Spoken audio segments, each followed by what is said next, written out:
Friend, स्वागत है आपका अपने चैनल आज क्लास में। आज की इस वीडियो में भूगोल के दूसरे पार्ट कृषि के सभी महत्वपूर्ण ऑब्जेक्टिव प्रश्न हम आपको बताएंगे। जितना भी हम आपको ऑब्जेक्टिव प्रश्न बताएंगे वो आपके बोर्ड परीक्षा के लिए काफी महत्वपूर्ण रहेगा। तो एक भी प्रश्न प्लीज आप लोग स्किप मत कीजिएगा, वीडियो को प्लीज आप लोग शुरू से लेके अंत तक देखिएगा। और इसमें से जो भी प्रश्न आपको याद ना हो तो प्लीज आप लोग उसे नोटबुक पे लिख के जरूर याद कर लीजिएगा।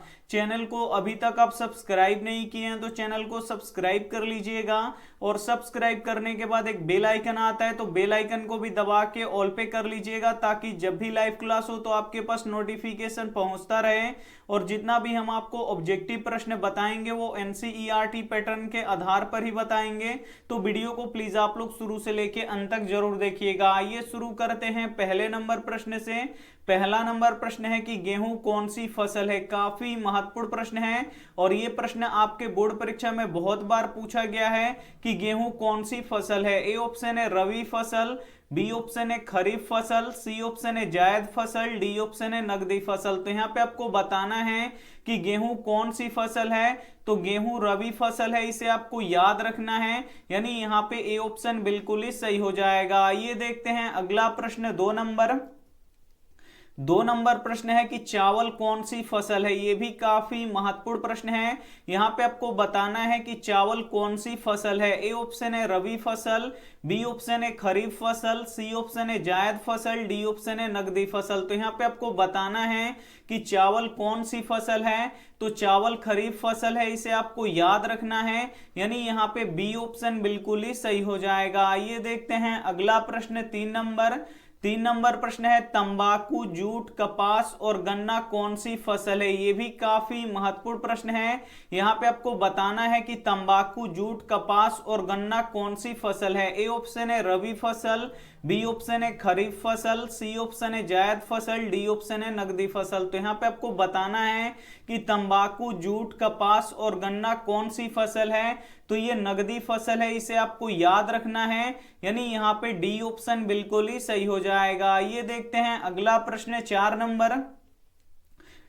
नंबर प्रश्न है कि भारत में चावल सबसे अधिक कहां होता है। काफी महत्वपूर्ण प्रश्न है और यह भी प्रश्न आपके बोर्ड परीक्षा में बहुत बार पूछा गया है कि भारत में चावल सबसे अधिक कहां होता है। ए ऑप्शन है उत्तर प्रदेश में, बी ऑप्शन है पश्चिम बंगाल में, सी ऑप्शन है बिहार में, डी ऑप्शन है झारखंड में। तो यहाँ पे आपको बताना है कि भारत में चावल सबसे अधिक कहां होता है।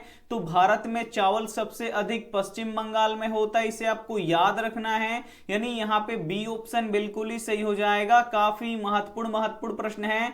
तो एक भी प्रश्न प्लीज आप लोग स्किप मत कीजिएगा, वीडियो को प्लीज आप लोग शुरू से लेके अंत तक देखिएगा। और इसमें से जो भी प्रश्न आपको याद ना हो तो प्लीज आप लोग उसे नोटबुक पे लिख के जरूर याद कर लीजिएगा। आइए देखते हैं अगला प्रश्न पांच नंबर प्रश्न है कि भारत में गेहूं सबसे अधिक कहां होता है। यह भी काफी महत्वपूर्ण प्रश्न है।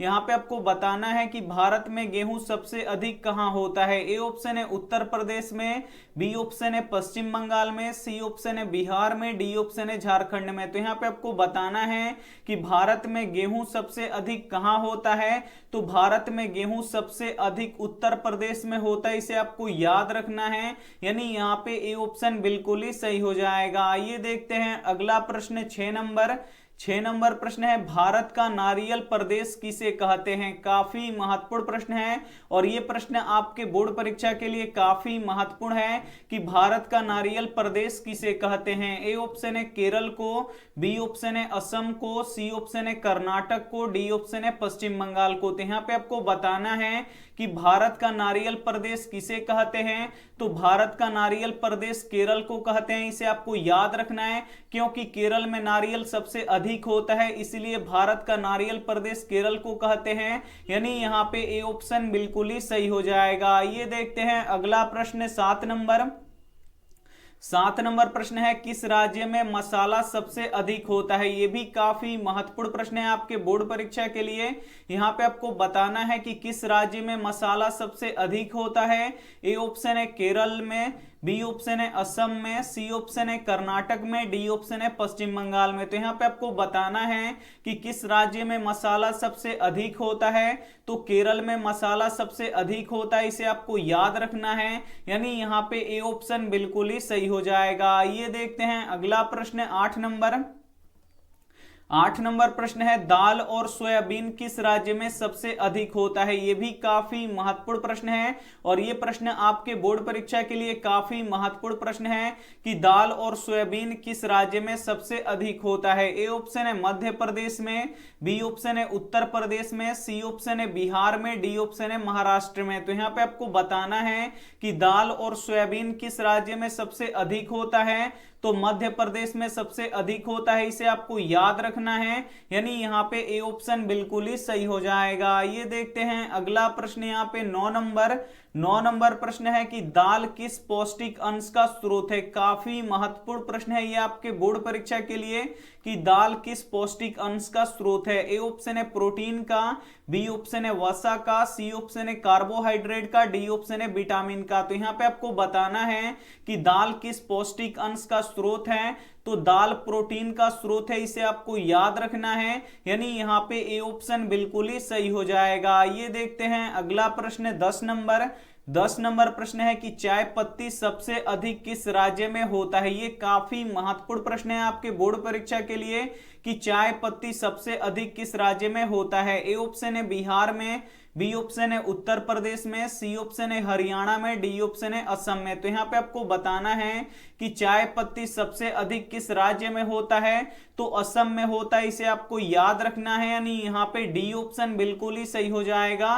काफी महत्वपूर्ण प्रश्न है, तो एक भी प्रश्न प्लीज आप लोग स्किप मत कीजिएगा। वीडियो को प्लीज आप लोग शुरू से लेके अंत तक देखिएगा और इसमें से जो भी प्रश्न आपको याद ना हो तो प्लीज आप लोग उसे नोटबुक पे लिख के जरूर याद कर लीजिएगा। ये देखते हैं अगला प्रश्न 11 नंबर। 11 नंबर प्रश्न है कि कपास सबसे अधिक किस राज्य में होता है। यह भी काफी महत्वपूर्ण प्रश्न है।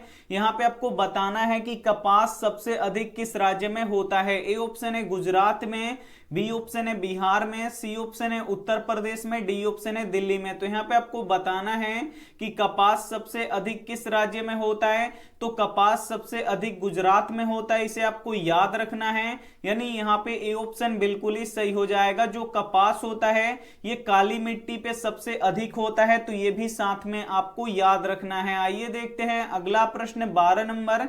12 नंबर प्रश्न है कि कहवा किस राज्य में सबसे अधिक होता है। यहां पे आपको बताना है कि कहवा यानी कॉफी किस राज्य में सबसे अधिक होता है। ए ऑप्शन है कर्नाटक में, बी ऑप्शन है तमिलनाडु में, सी ऑप्शन है बिहार में, डी ऑप्शन है असम में। तो यहाँ पे आपको बताना है कि कहवा यानी कॉफी किस राज्य में सबसे अधिक होता है।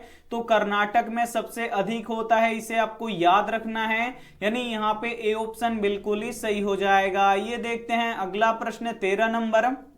13 नंबर प्रश्न है कि उजला सोना किसे कहा जाता है। काफी महत्वपूर्ण प्रश्न है ये आपके बोर्ड परीक्षा के लिए कि उजला सोना किसे कहा जाता है। ए ऑप्शन है कपास को, बी ऑप्शन है रेशम को, सी ऑप्शन है जूट को, डी ऑप्शन है गन्ना को। तो यहाँ पे आपको बताना है कि उजला सोना किसे कहा जाता है। तो उजला सोना कपास को कहा जाता है, इसे आपको याद रखना है, यानी यहाँ पे ए ऑप्शन बिल्कुल ही सही हो जाएगा। ये देखते हैं अगला प्रश्न 14 नंबर। 14 नंबर प्रश्न है कि सुनहरा रेशा किसे कहा जाता है। यह भी काफी महत्वपूर्ण प्रश्न है आपके बोर्ड परीक्षा के लिए कि सुनहरा रेशा किसे कहा जाता है। ए ऑप्शन है कपास को, बी ऑप्शन है रेशम को, सी ऑप्शन है जूट को, डी ऑप्शन है गन्ना को। तो यहाँ पे आपको बताना है कि सुनहरा रेशा किसे कहा जाता है।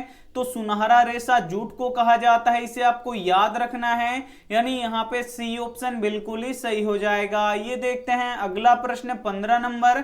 15 नंबर प्रश्न है कि जूट सबसे अधिक कहां होता है। यह भी काफी महत्वपूर्ण प्रश्न है।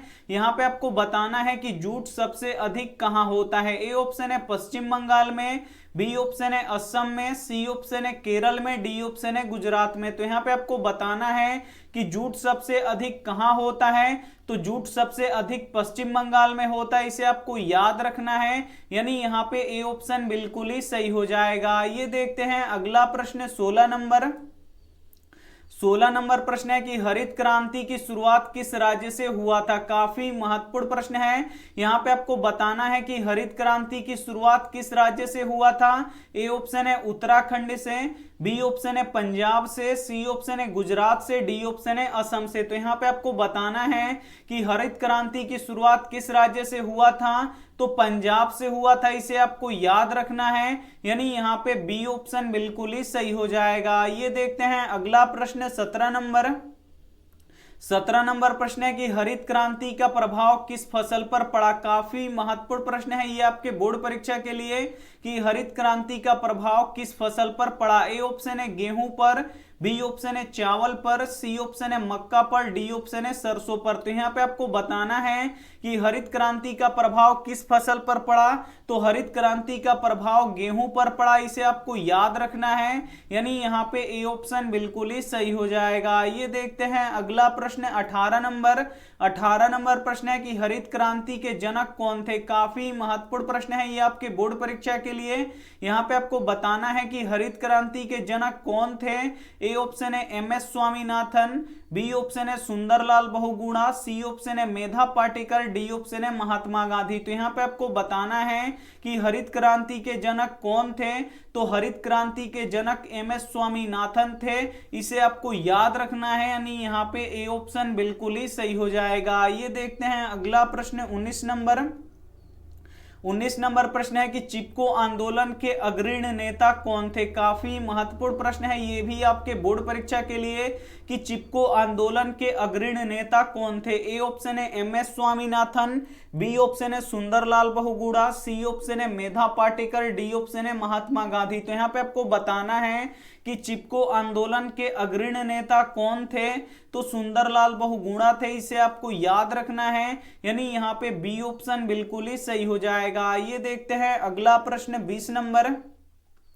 20 नंबर प्रश्न है कि श्वेत क्रांति का संबंध किससे है। काफी महत्वपूर्ण प्रश्न है ये आपके बोर्ड परीक्षा के लिए कि श्वेत क्रांति का संबंध किससे है। ए ऑप्शन है कपास से, बी ऑप्शन है दूध से, सी ऑप्शन है चावल से, डी ऑप्शन है जूट से। तो यहाँ पे आपको बताना है कि श्वेत क्रांति का संबंध किससे है। तो श्वेत क्रांति का संबंध दूध से है, इसे आपको याद रखना है, यानी यहाँ पे बी ऑप्शन बिल्कुल ही सही हो जाएगा। काफी महत्वपूर्ण प्रश्न है, तो एक भी प्रश्न प्लीज आप लोग स्किप मत कीजिएगा, वीडियो को प्लीज आप लोग शुरू से लेके अंत तक देखिएगा, और इसमें से जो भी प्रश्न आपको याद ना हो तो प्लीज आप लोग उसे नोटबुक पे लिख के जरूर याद कर लीजिएगा। ये देखते हैं अगला प्रश्न 21 नंबर प्रश्न है कि ऑपरेशन फ्लड का संबंध किससे है। काफी महत्वपूर्ण प्रश्न है ये भी आपके बोर्ड परीक्षा के लिए कि ऑपरेशन फ्लड का संबंध किससे है। ए ऑप्शन है कपास से, बी ऑप्शन है दूध से, सी ऑप्शन है चावल से, डी ऑप्शन है जूट से। तो यहाँ पे आपको बताना है कि ऑपरेशन फ्लड का संबंध किससे है।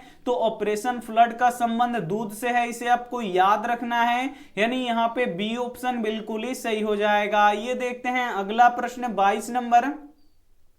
22 नंबर प्रश्न है कि ऑपरेशन फ्लड योजना कब शुरू हुआ था। ये काफी महत्वपूर्ण प्रश्न है आपके बोर्ड परीक्षा के लिए कि ऑपरेशन फ्लड योजना कब शुरू हुआ था। ए ऑप्शन है 1950 में, बी ऑप्शन है 1960 में, सी ऑप्शन है 1970 में, डी ऑप्शन है 1980 में।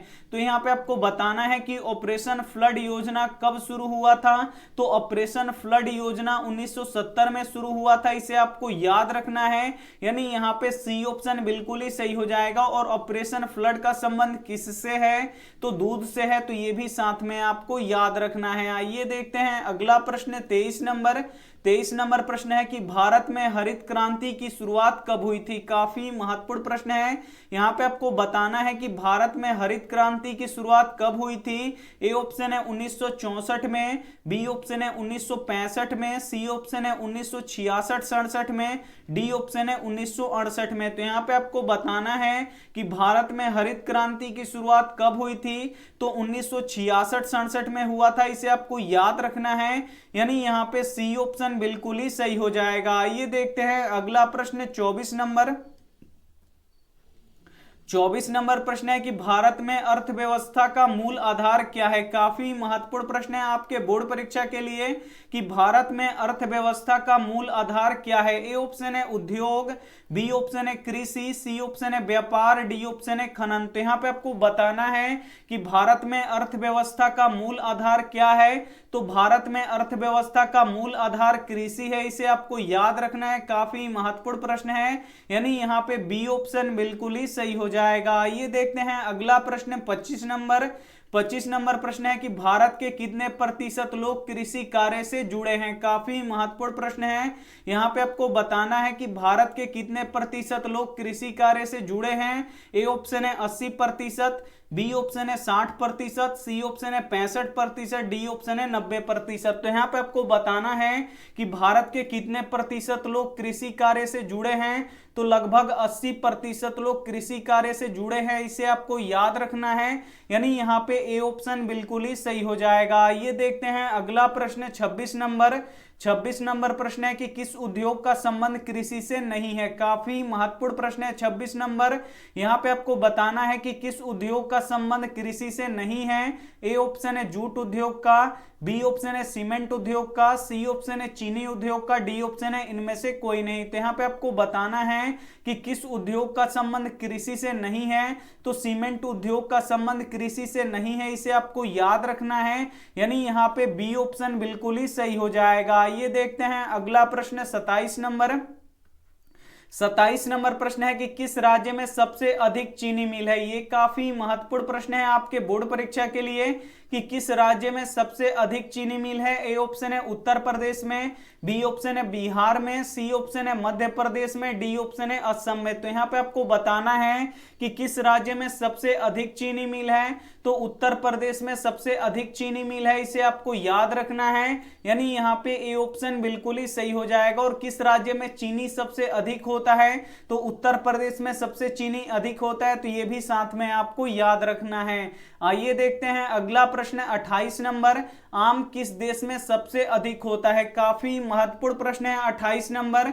यहां पे आपको बताना है कि आम किस देश में सबसे अधिक होता है। ए ऑप्शन है भारत में, बी ऑप्शन है पाकिस्तान में, सी ऑप्शन है चीन में, डी ऑप्शन है बांग्लादेश में। तो यहाँ पे आपको बताना है कि आम किस देश में सबसे अधिक होता है। तो आम भारत में सबसे अधिक होता है, इसे आपको याद रखना है, यानी यहाँ पे ए ऑप्शन बिल्कुल ही सही हो जाएगा। काफी महत्वपूर्ण प्रश्न है, तो एक भी प्रश्न प्लीज आप लोग स्किप मत कीजिएगा। वीडियो को प्लीज आप लोग शुरू से लेके अंत तक देखिएगा, और इसमें से जो भी प्रश्न आपको याद ना हो तो प्लीज आप लोग उसे नोटबुक पे लिख के जरूर याद कर लीजिएगा। ये देखते हैं अगला प्रश्न 29 नंबर प्रश्न है कि विश्व में सबसे अधिक फलों और सब्जियों का उत्पादन किस देश में होता है। काफी महत्वपूर्ण प्रश्न है ये आपके बोर्ड परीक्षा के लिए।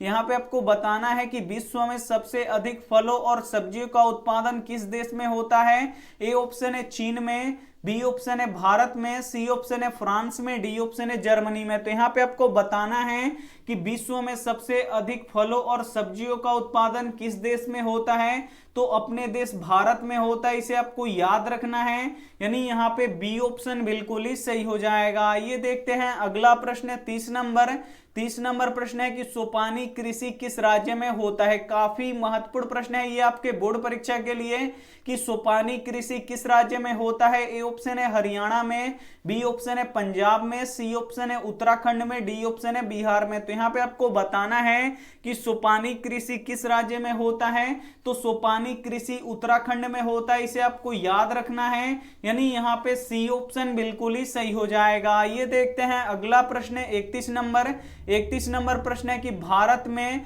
किस किस्म की कॉफी उगाई जाती है। काफी महत्वपूर्ण प्रश्न है, यहाँ पे आपको बताना है कि भारत में किस किस्म की कॉफी उगाई जाती है। ए ऑप्शन है चीनी, बी ऑप्शन है ब्राजीलियन, सी ऑप्शन है अरेबिका, डी ऑप्शन है अमेरिका। तो यहाँ पे आपको बताना है कि भारत में किस किस्म की कॉफी उगाई जाती है।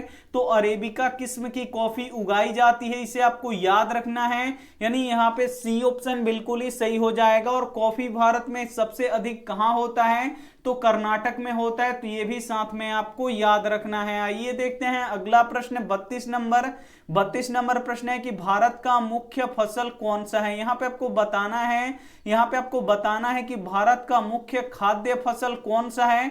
तो यहाँ पे आपको बताना है कि भारत का मुख्य खाद्य फसल कौन सा है। ए ऑप्शन है गेहूं, बी ऑप्शन है चावल, सी ऑप्शन है मक्का, डी ऑप्शन है जौ। तो यहाँ पे आपको बताना है कि भारत का मुख्य खाद्य फसल कौन सा है। तो चावल है, इसे आपको याद रखना है, यानी यहाँ पे बी ऑप्शन बिल्कुल ही सही हो जाएगा। ये देखते हैं अगला प्रश्न 33 नंबर। 33 नंबर प्रश्न है कि रबी फसल कब बोई जाती है। काफी महत्वपूर्ण प्रश्न है ये आपके बोर्ड परीक्षा के लिए कि रबी फसल कब बोई जाती है। ए ऑप्शन है वर्षा ऋतु में, बी ऑप्शन है ग्रीष्म ऋतु में, सी ऑप्शन है शीत ऋतु में, डी ऑप्शन है वसंत ऋतु में। तो यहाँ पे आपको बताना है कि रबी फसल कब बोई जाती है। तो रबी फसल शीत ऋतु में बोई जाती है, इसे आपको याद रखना है, यानी यहाँ पे सी ऑप्शन बिल्कुल ही सही हो जाएगा। और जो गेहूं होता है और ये रबी फसल होता है, तो ये भी साथ में आपको याद रखना है। आइए देखते हैं अगला प्रश्न 34 नंबर। 34 नंबर प्रश्न है कि खरीफ फसल कब बोई जाती है। काफी महत्वपूर्ण प्रश्न है। यहाँ पे आपको बताना है कि खरीफ फसल कब बोई जाती है। ए ऑप्शन है वर्षा ऋतु में, बी ऑप्शन है ग्रीष्म ऋतु में, सी ऑप्शन है शीत ऋतु में, डी ऑप्शन है वसंत ऋतु में। तो यहाँ पे आपको बताना है कि खरीफ फसल कब बोई जाती है।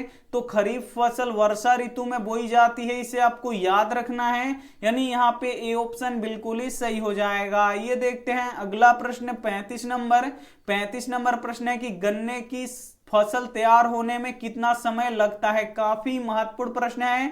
यहाँ पे आपको बताना है कि गन्ने की फसल तैयार होने में कितना समय लगता है। ए ऑप्शन है 3 महीना, बी ऑप्शन है 6 महीना, डी यहाँ पे सी ऑप्शन है 8 महीना, डी ऑप्शन है 10 महीना। तो यहाँ पे आपको बताना है कि गन्ने की फसल तैयार होने में कितना समय लगता है। तो 10 महीना लगता है, इसे आपको याद रखना है, यानी यहाँ पे डी ऑप्शन बिल्कुल ही सही हो जाएगा। तो ये थे 35 काफी महत्वपूर्ण ऑब्जेक्टिव प्रश्न। और ये जो 35 ऑब्जेक्टिव प्रश्न है ये आपके बोर्ड परीक्षा के लिए काफी महत्वपूर्ण है। अगर इसमें से जो भी प्रश्न आपको याद ना हो तो प्लीज आप लोग उसे नोटबुक पे लिख के जरूर याद कर लीजिएगा।